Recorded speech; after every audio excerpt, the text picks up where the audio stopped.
Hello दोस्तों, welcome to our YouTube channel agriculture classes. दोस्तों, आज के वीडियो में हम लोग एनालिसिस करने जा रहे हैं फिफ्थ सेमेस्टर के इलेक्टिव कोर्स जो होता है उसमें प्रोटेक्टेड कल्टीवेशन। दोस्तों, यह 3 क्रेडिट का कोर्स है और इसकी बात करते हैं 50 नंबर का है। 2 घंटे का टाइम अब हो गया है। यदि बात करते हो तो सेक्शन 3 सेक्शन में होता है, सेक्शन ए, सेक्शन बी और सेक्शन सी। इस सेक्शन ए की बात करते हैं दोस्तों, तो सेक्शन ए में 5 क्वेश्चन होते हैं जिसमें सभी क्वेश्चन करना कंपल्सरी होता है, वेरी शॉर्ट टाइप क्वेश्चन होते हैं। सेक्शन बी की बात करते हैं दोस्तों, तो सेक्शन बी में 4 क्वेश्चन करना होता है, इसमें 6 क्वेश्चन, कभी कभी 5 क्वेश्चन दिया रहता है। और सेक्शन सी की बात करते हैं दोस्तों, इसमें 2 क्वेश्चन करना होता है, 4 क्वेश्चन, कभी कभी 3 क्वेश्चन दिया रहता है, कभी कभी 4 क्वेश्चन भी दिया रहता है। ये दोस्तों सेक्शन ए की एनालिसिस करते हैं दोस्तों। सेक्शन ए जो दोस्तों क्या दिया है, write down the for ornamental plants name. 4 फूलने वाले पौधों के नाम लिखना है दोस्तों। 4 जैसे रोज, लिली, सनफ्लावर। दोस्तों अगर 4 फूलने वाले पौधे, ऐसा नहीं कि बस उसका नाम लिख के ही छोड़ दें, इसको लिखेंगे तो पूरा बॉटनिकल नेम के साथ लिखेंगे। जैसे रोज हो गया, रोजा स्पीसीज हो गया, लिली हो गया, लिलियम स्पीसी हो गया, सनफ्लावर हो गया, हेल्थ एनस और हो गया। उसके बाद हम लोग बात करते हैं मैरी गोल्ड हो गया, टेक्टस स्पीसीज हो गया। ऐसे मतलब पूरा बॉटनिकल नेम के साथ लिखेंगे, ऐसा नहीं बस उसका नाम लिख के ही छोड़ दें। नेक्स्ट चलते हैं दोस्तों, 4 सुगंधित पौधों के नाम लिखना है, ऑर्मेटिक प्लांट्स नेम। तो गुलाब हो गया, चमेली हो गया, रजनीगंधा हो गया, इसका बॉटनिकल नेम के साथ इसको भी लिखेंगे, जैसे रोजा स्पीसीज, जेसमिनस सैम्बकम, ट्यूब रोज। ऐसे करना है इसको, लेवेंडर, लेवेडूल, पूरा इसको प्रॉपर तरीके से लिखेंगे। नेक्स्ट चलते हैं, write down for medical plants name.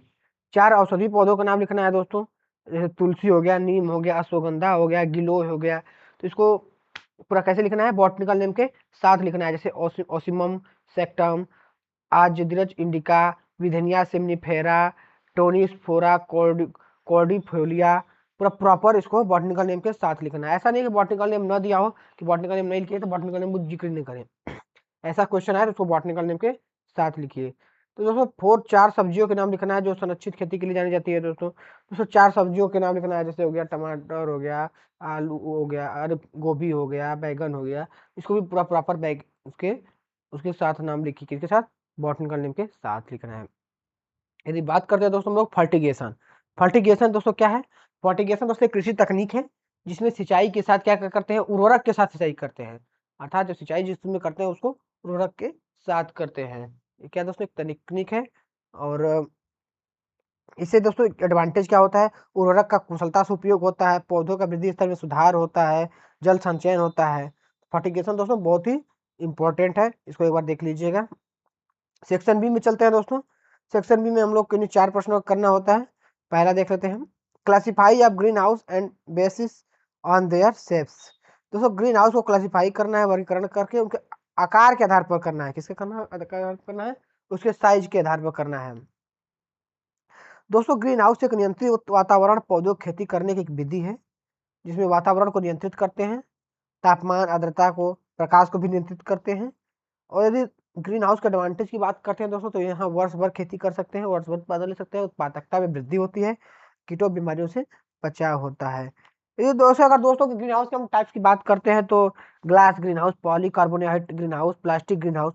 But यहाँ आपको किसके आधार पर करना है, साइज के आधार पर करना है। साइज पर आधार पर दोस्तों ग्रीन हाउस 3 प्रकार के होता है, एक स्मॉल होता है और एक मीडियम होता है, एक लार्ज होता है। जो दोस्तों स्मॉल होता है वो बहुत छोटा होता है, कुछ वर्ग मीटर होता है, या मान लीजिए कुछ 100 वर्ग मीटर के अंतर्गत होता है।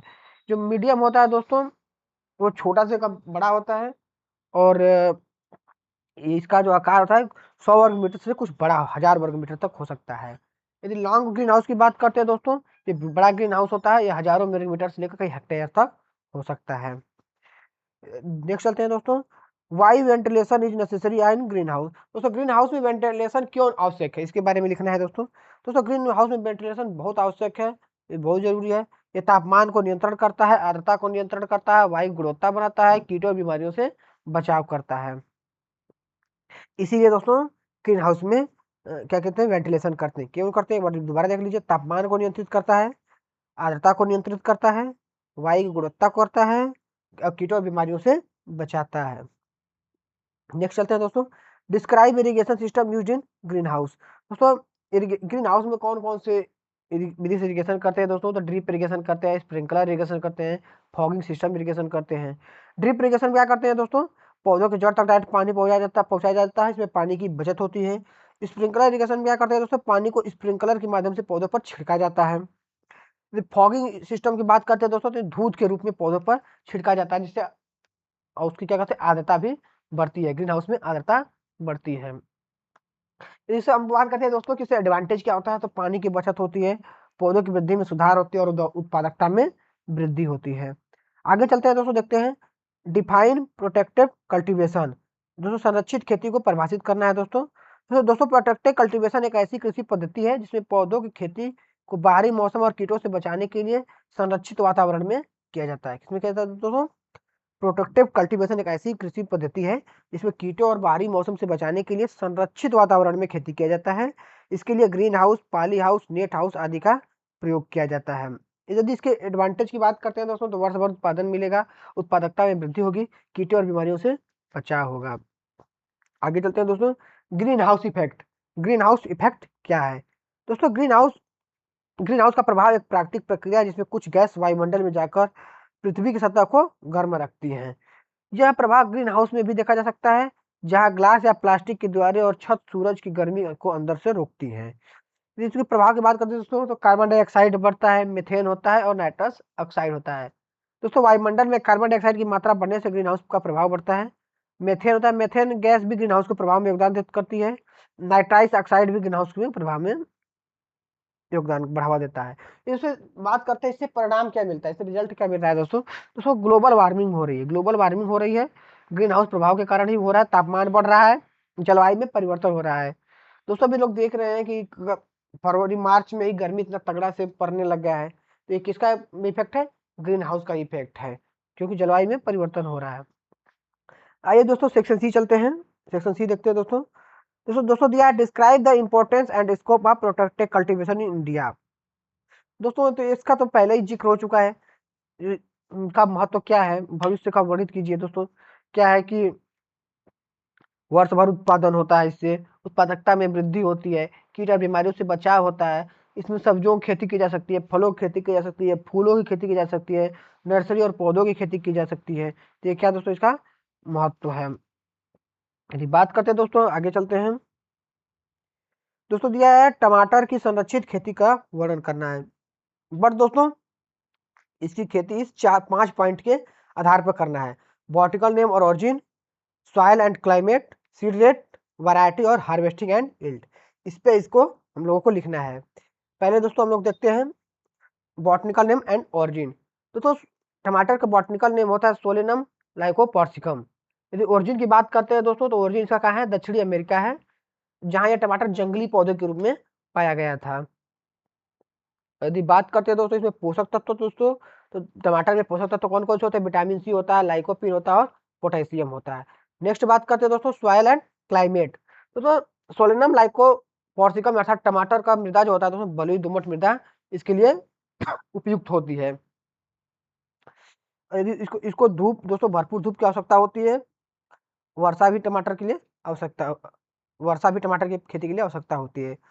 बात करते हैं दोस्तों तापमान की। दोस्तों टमाटर के 20 से 25 डिग्री का सेल्सियस का तापमान उपयुक्त होता है। यदि सीड रेट की बात करते हैं दोस्तों, तो टमाटो की खेती के लिए 400 से 500 ग्राम प्रति हेक्टेयर की दर से सीड रेट किया जाता है।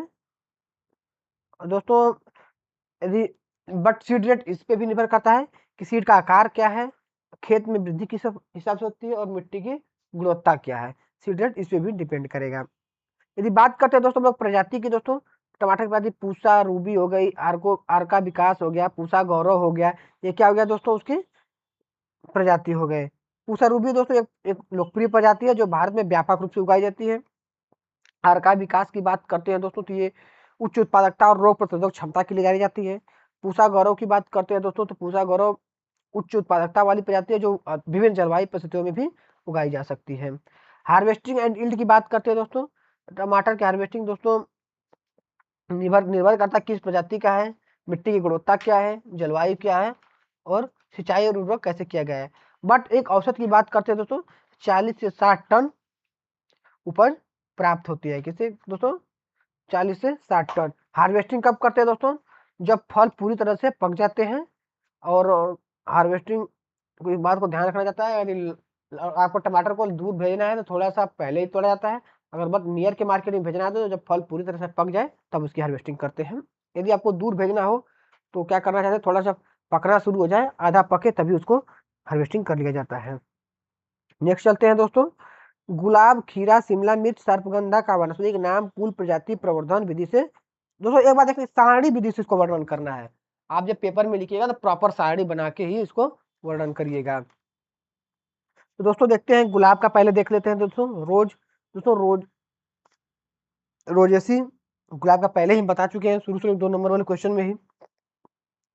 रोजेसी फैमिली है दोस्तों। यदि इसकी प्रजाति की बात करते हैं दोस्तों तो रोजा हाइब्रिड हो गया, रोजा डेमोस्केना हो गया, रोजा सोटोफिलिया हो गया। और क्या लिखना है इसका दोस्तों, क्या करना है, नाम हो गया, कुल हो गया, प्रजाति। प्रवर्धन बात करते हैं दोस्तों।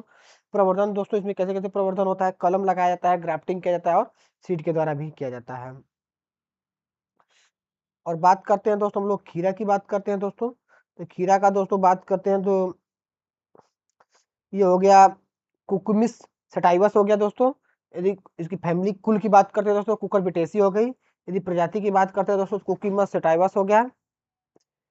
यदि बात करते हैं प्रवर्धन की, तो खीरा का प्रवर्धन किसके द्वारा किया जाता है दोस्तों, सीड के द्वारा किया जाता है। उसके बाद हम लोग बात करते हैं दोस्तों शिमला का। दोस्तों शिमला की बात करते हैं दोस्तों, तो शिमला का हो गया कैप्सिकम एन्नुअम हो गया।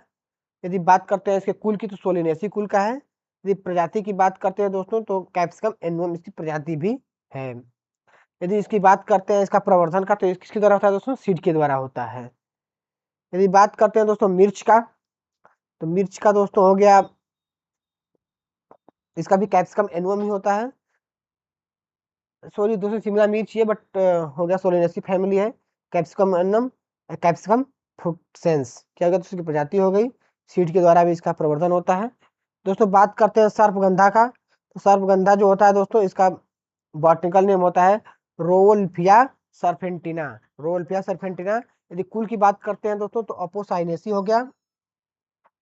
यदि हम लोग बात करते हैं दोस्तों प्रजाति की दोस्तों, तो रोवोल्फिया सर्पेंटिना एक प्रजाति भी इसकी है। यदि इसका प्रवर्धन की बात करते हैं दोस्तों, तो इसका प्रवर्धन बीज द्वारा भी होता है, कलम से भी होता है। एक औषधि पौधा है दोस्तों। आज का पेपर ये आप लोग खत्म हुआ, मिलते हैं नेक्स्ट पेपर में, तब तक के लिए धन्यवाद।